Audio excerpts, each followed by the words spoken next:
এই পেজে 1,88,000 মেম্বার, 1,88,000। এর মধ্যে মনে করেন যে 1,60,000ই হচ্ছে সরকারি কর্মচারী, কর্মকর্তা-কর্মচারী। আর আজকে আপনাদের দাবি নিয়ে আমরা এখন লাইভে আসলে এই যে এখন দেখা যায় 135 জন।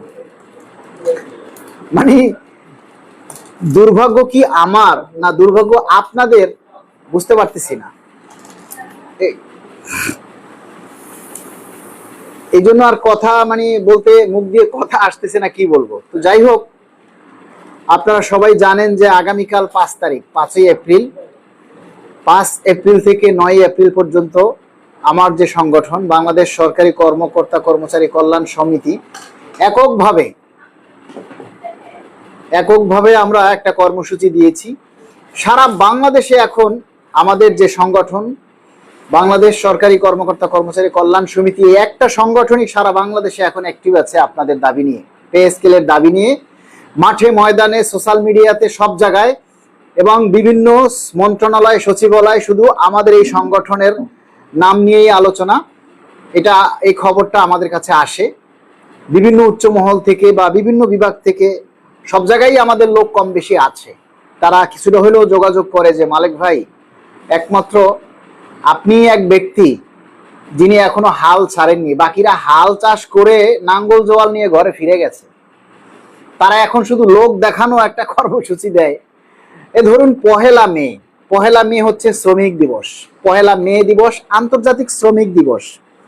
ওই দিন যে আন্দোলন হয় সরকার এগুলি কাউন্ট করে না, কারণ ওই দিন উমুদ্দা সুমিদ্দা লম্বা সোম্বা সবাই একটা ব্যানার নিয়ে লাল ফিতা একটা মাথায় দিয়ে তারপরে ট্রাক একটা ভাড়া কইরা ড্রাম বাজাইবে আর রাস্তায় রাস্তায় হট্টেন ঘুরবে।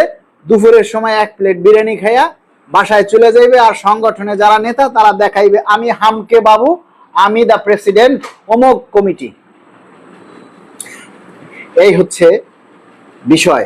পহেলা মে দিবসের আন্দোলন সরকার কখনো কাউন্ট করে না, এটা আমাদের বাংলাদেশে করে না, কারণ এটা একটা আন্তর্জাতিক দিবস। ওই দিন আন্দোলন করতে হবে। যারা সারা বছরেও নামে না ওই দিন আপনি তাদেরকেও মাঠে পাবেন। যাই হোক, ওইটা আমাদের বিষয় না। আমাদের বিষয় হচ্ছে পে স্কেল বাস্তবায়নের জন্য এখনো সবাইকে মারমুখী অবস্থায় থাকতে হবে। আমি আজকে একটা পোস্ট দিয়েছি, আপনারা অনেকেই আমাদেরকে সাপোর্ট করতে করতে ক্লান্ত, অনেকেই বলতেছেন আর কত কমেন্ট করবো, আর কত সজাগ থাকবো। যখন বলি সোচ্চার হন, আর কত সোচ্চার হব, আর কত সজাগ থাকবো, আর পারতেছি না। মানে আমাদেরকে আপনারা যা লাইক কমেন্ট শেয়ার করে সহযোগিতা করেন, বলেন আপনারা আমাদের পাশে আছি,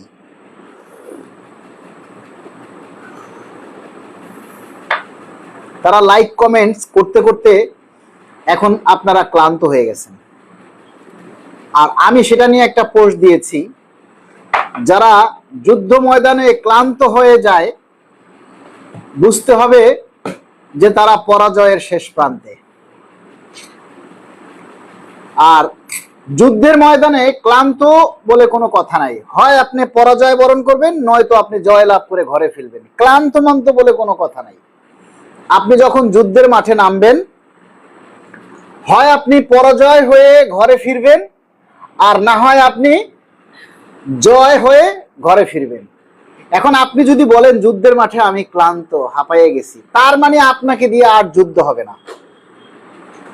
আমার কথাটা কি বোঝা গেছে?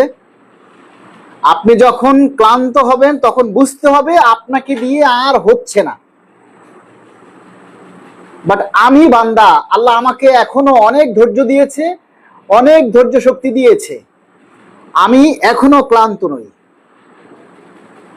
কারণ আমার পে স্কেল দরকার, আপনার পে স্কেল দরকার না হতে পারে, বাট আমার দরকার, আমার পরিবারের জন্য দরকার, আমার পরিবারকে ভালো রাখার জন্য দরকার। আমি প্রতিনিয়ত চাই আমার পরিবারের সদস্যরা ভালো থাকুক। আর তাই তো নিজের জীবনের ঝুঁকি নিয়ে, নিজের চাকরির ঝুঁকি নিয়ে, নিজের সময় নষ্ট করে আমোদ ফুর্তি বা ঘোরাফেরা বাদ দিয়ে সর্বদা আপনাদের এই দাবি নিয়ে আছি। বলেন, আপনারা বাটপার কন, সাটপার কন, ভিউ ব্যবসায়ী কন, কত কিছু বলেন, অনেকেই বলেন না? এতেও আমি অনুপ্রেরণিত হই, কারণ আপনি যখন আমাকে একটা খারাপ ভাষায় গালি দেন, তখন আমি সচেতন হই।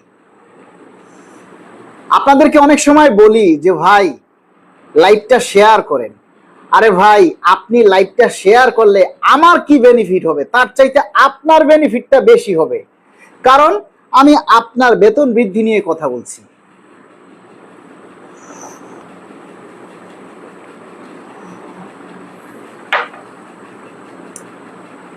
আমি আপনার বেতন বৃদ্ধি নিয়ে কথা বলছি, তাহলে আপনার তো উচিত যে মালিক ভাই যেহেতু আমার দাবির কথাটা নিয়ে কথা বলছে, তাহলে তাকে সর্বোচ্চ সাপোর্ট করা আমার উচিত, উচিত না? সেখানে লাইক একটা লাইক করা বা 10টা কমেন্টস করা, এতে কি আপনার পয়সা লাগবে? একটা শেয়ার করতে আপনার কয় টাকা লাগবে? একটা কমেন্টস করলে আপনার কয় টাকা লাগবে? আপনারা অনেকেই জানেন না যে আমার এই পেজগুলি সরকার পক্ষ থেকে বিভিন্ন জায়গা থেকে পর্যবেক্ষণ করা হয়। আপনাদেরকে বারবার বলি যে ভাই জরিপ করি, আপনারা মতামত দিন, আপনারা কেউ গায়ে মাখান না। ওরে ভাই, একটা বিষয় আপনারা, সাধারণ বিষয় আপনারা কেন বোঝেন না?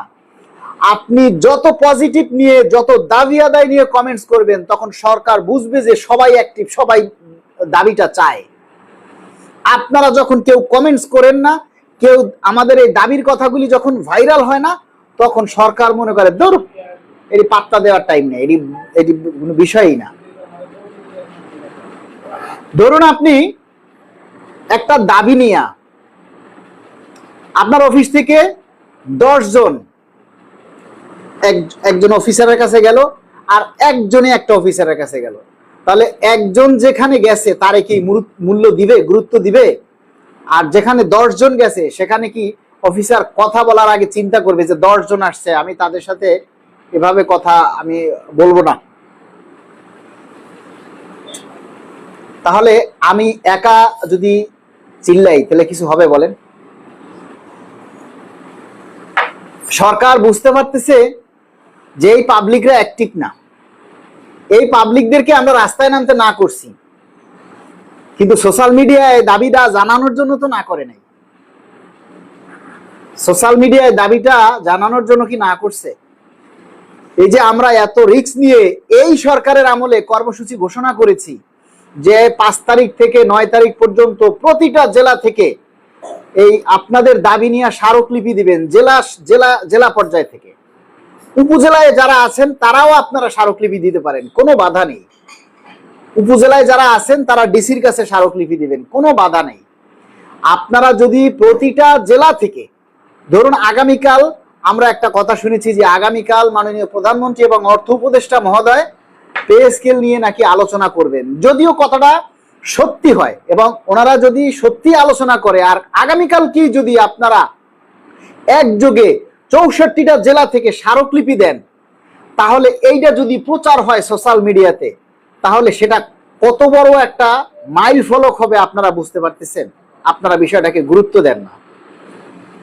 আপনারা যারা জেলা শহরে কর্মরত আছেন, আপনারা আপনাদের দাবির কথা একটা স্মারকলিপি আকারে ডিসির কাছে গিয়ে আপনারা জমা দিতে চাচ্ছেন না। জমা দেওয়ার জন্য আমরা লোক খুঁজে পাচ্ছি না। এটা আমাদের জন্য লজ্জার, সংগঠনের জন্য লজ্জার। আমরা সরকারকে মুখ দেখাইতে পারবো না। এই 64টা জেলা থেকে যখন স্মারকলিপি জমা হবে, আমরা যখন এটা দেখাবো, প্রচার করব, সরকার তখন ভাববে যে না, এরা কর্মসূচি ঘোষণা করলে সারা দেশ জেগে ওঠে।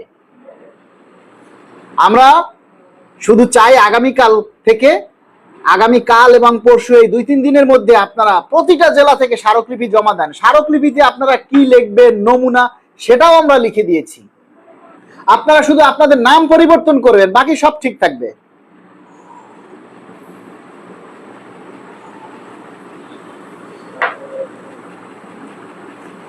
এবার বলুন আপনারা কে কোন জেলায় আছেন এবং কে কোন জেলা থেকে আমাদের এই স্মারকলিপিটা দিতে পারবেন? একটু কষ্ট করুন ভাই, আপনাকে রাস্তায় নেমে আন্দোলন করতে বলিনি। আপনারা 4 জন, 5 জন, 10 জন, 15 জন যারা পারেন, আপনারা এই স্মারকলিপিটা সবাই আপনার জেলার ডিসি মহোদয়ের সামনে গিয়ে তার হাতে দিবেন, ছবি তুলবেন, ফেসবুকে প্রচার করবেন, আর ছবিটা আমার হোয়াটসঅ্যাপে পাঠিয়ে দিবেন। আমি 64 জেলার 64টা ছবি দিয়ে একটা রিপোর্ট করব। 64টা জেলার 64টা স্মারকলিপি জমা দেওয়ার ছবি দিয়ে আমি একটা রিপোর্ট করব, প্রতিবেদন তৈরি করব। তাই আপনারা একটু কষ্ট করে আমার পেজে দেখেন, স্মারকলিপি দেয়া আছে, নমুনা স্মারকলিপি, আমরা যেটা ঢাকা আগামীকাল সকাল 11টায় ঢাকা ডিসি অফিসে আমরা জমা দিব। আরেকটা কথা হচ্ছে, আগামীকাল সকাল 11টায় আমরা ঢাকার ডিসি অফিস, যে সদরঘাটে যে জজ কোর্ট আছে, সেই জজ কোর্টের সংলগ্ন কাছাকাছি ডিসি অফিস, সেই ডিসি অফিসে আমরা আগামীকাল সকাল 11টায় স্মারকলিপি জমা দিব। আপনারা যদি এই সমস্ত এলাকায় যারা আছে, দূর থেকে আমি আসতে বলবো না, সদরঘাট এলাকায়, জজ কোর্ট এলাকায় যে সরকারি অফিসগুলি আছে, গুলিস্তান বা মতিঝিল থেকে আপনারা যদি 2-4-5 জন কেউ যেতে চান, তাহলে ঠিক 11টায় ঢাকা ডিসি অফিসের মেইন গেটে আপনারা থাকবেন। ওখান থেকে আমরা একত্রিত হয়ে ডিসি অফিসের সামনে আমরা ওখানে দাঁড়িয়ে কথা বলবো এবং ডিসি মহোদয়ের সাথে আমরা মিটিং করব এবং ডিসি মহোদয়ের সাথে আমরা কথা বলে স্মারকলিপি জমা দিবে। তাই আপনারা সবাই আমন্ত্রিত। আর আপনারা যে জেলা থেকে দিবেন, 4 জন 5 জন 10 জন যারা পারেন, তারা ডিসি অফিসে আপনারা এই স্মারকলিপি জমা দিবেন। এবং ডিসি অফিসে যারা কর্মরত আছেন, বাংলাদেশের প্রতিটা ডিসি অফিসে যারা আছেন, তারা যদি আমার এই কথাগুলি শুনতে পান, আপনারা সর্বাত্মক সহযোগিতা করবেন যারা স্মারকলিপি জমা দিয়ে যাবে। বিশেষ করে ডিসি মহোদয়ের একান্ত যারা সহকারী থাকেন, তাদেরকে অনুরোধ করছি আপনারা সবাই এই স্মারকলিপি জমা দিতে আপনারা সহযোগিতা করবেন।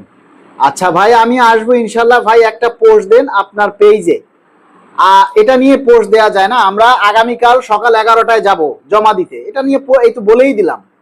আগামীকাল সকাল 11টায় জজ কোর্ট এলাকায়, যে ঢাকা সদরঘাটের দিকে যে ডিসি অফিস, সেখানে আমরা ঠিক 11টায় সবাই উপস্থিত হবেন। 11টা থেকে 11:15টার মধ্যে আমরা ওখানে স্মারকলিপিটা জমা দিব। আর ঢাকার বাইরে যারা আছেন তারা প্রতিটা জেলায় এই স্মারকলিপিটা আপনারা জমা দিন এবং আপনাদের দাবির কথাগুলি তুলে ধরুন।